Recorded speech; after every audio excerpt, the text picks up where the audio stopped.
06:41 a.m. over the East China Sea. Two fighter jets are closing in at nearly 900 knots.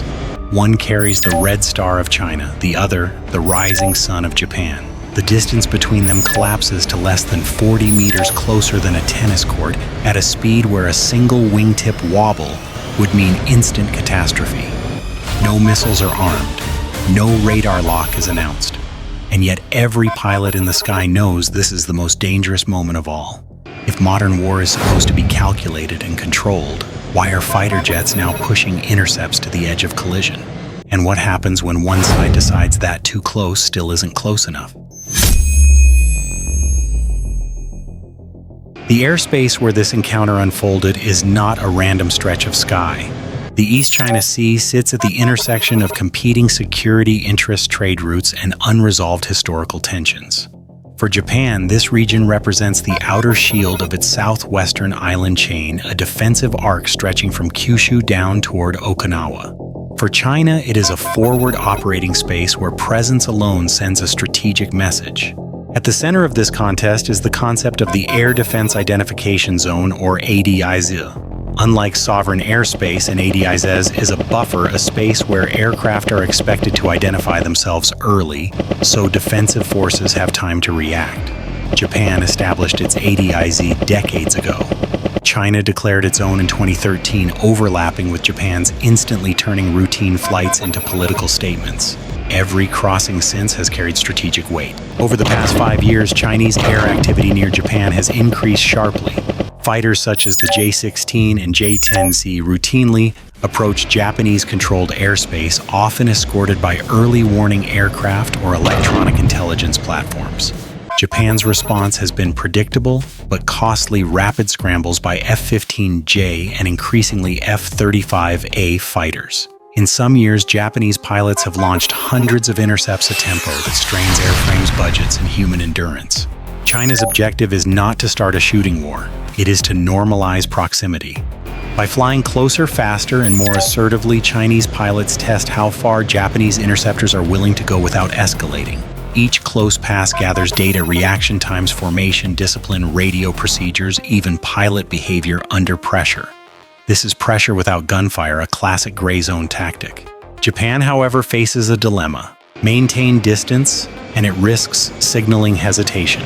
Close in too aggressively, and the margin for error disappears.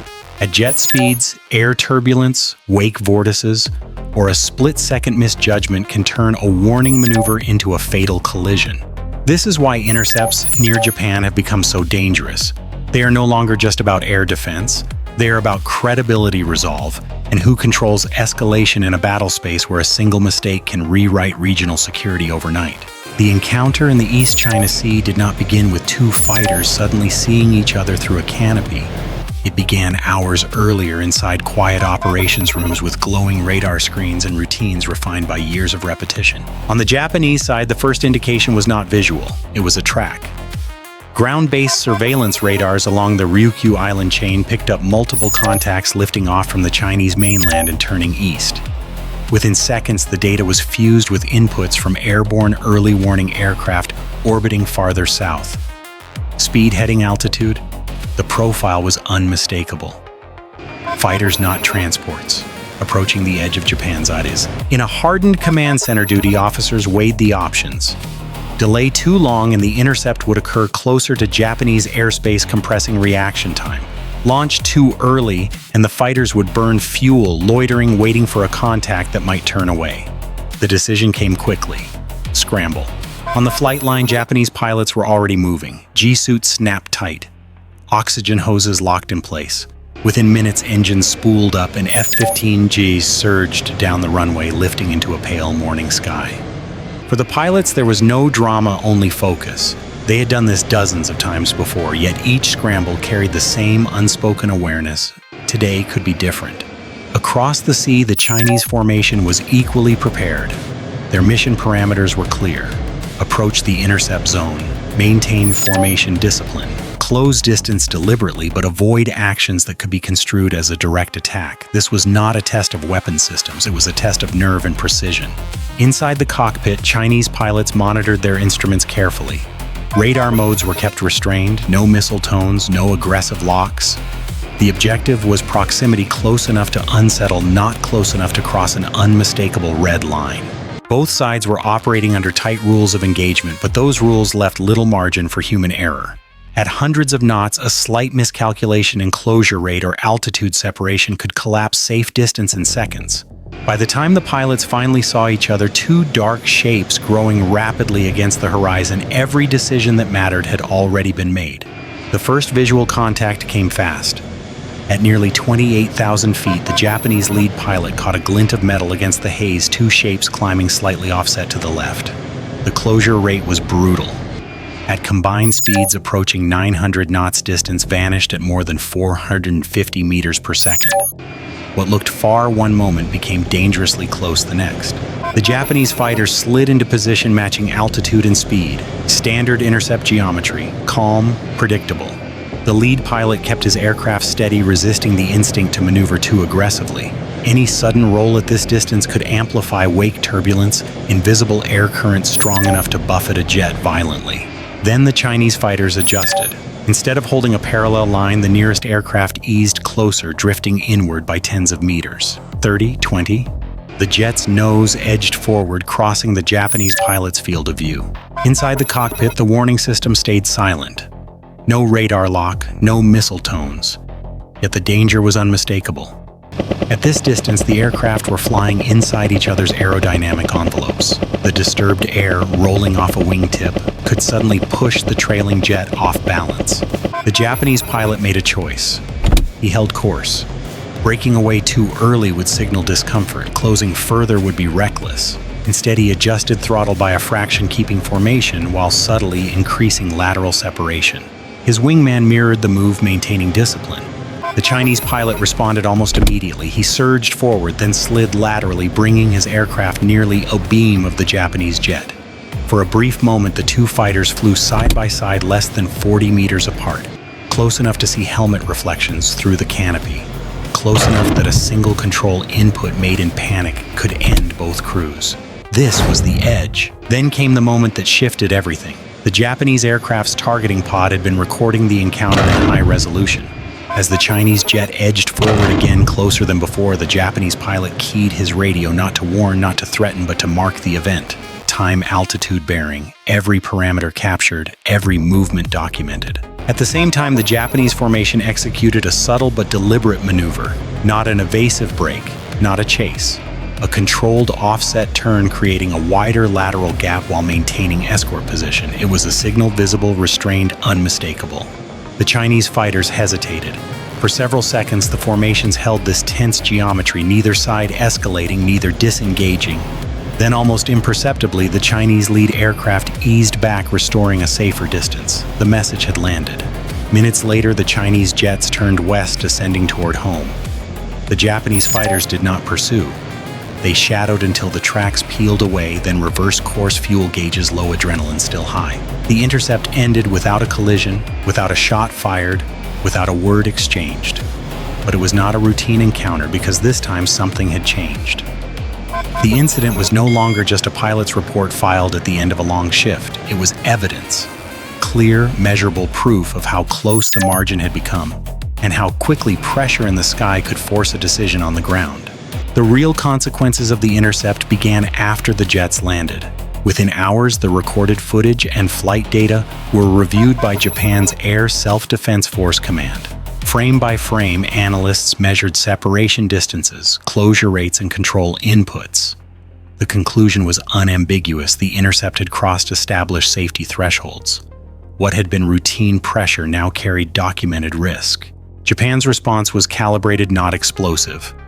The Ministry of Defense issued a formal notification describing an unsafe aerial approach, carefully choosing language that emphasized aviation safety rather than military confrontation. The goal was clear: frame the incident as a risk to pilots' lives, not a provocation deserving retaliation. Tokyo then took an unusual step. Select imagery and flight parameters were prepared for public release. By doing so, Japan shifted the contest from the sky to the information domain. This was no longer one pilot's word against another's. It was visual evidence that could be shared with allies, international aviation bodies, and the global press. Beijing responded predictably. Chinese officials rejected the characterization, asserting that Japanese aircraft had conducted the intercept and accusing Tokyo of exaggeration. No apology, no acknowledgement of proximity. The narrative battle had begun.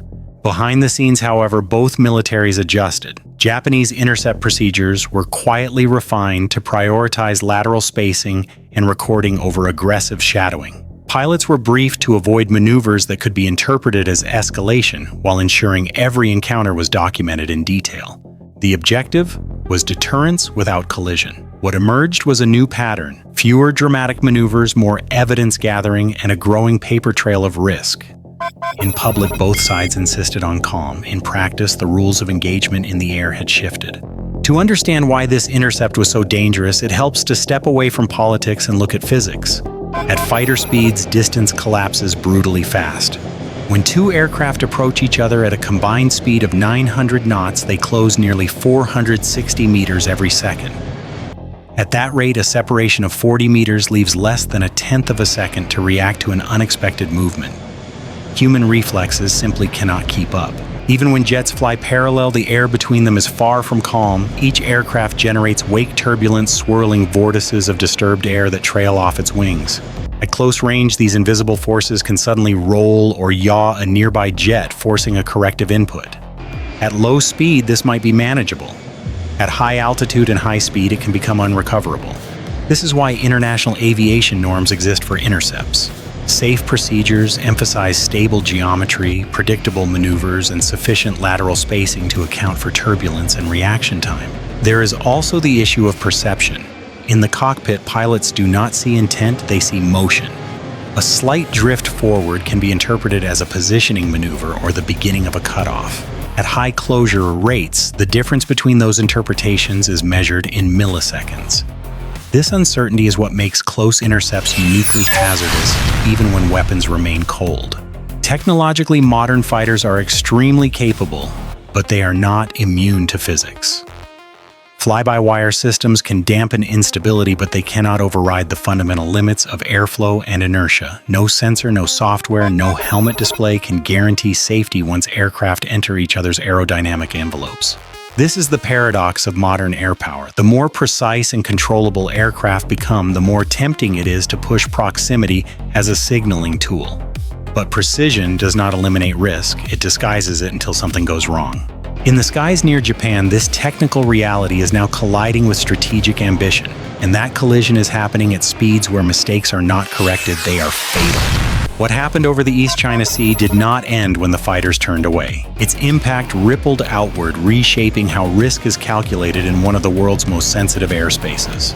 For Japan, the incident reinforced a hard truth: constant intercepts are no longer just a defensive routine, but a sustained stress test on pilots, aircraft, and command judgment. Each close approach increases the statistical likelihood of an accident, and in a region layered with historical grievances, an accident would not remain an accident for long. For China, the encounter highlighted the double-edged nature of pressure tactics. Flying closer may demonstrate confidence and capability, but it also hands the initiative to the defender once evidence is documented and shared.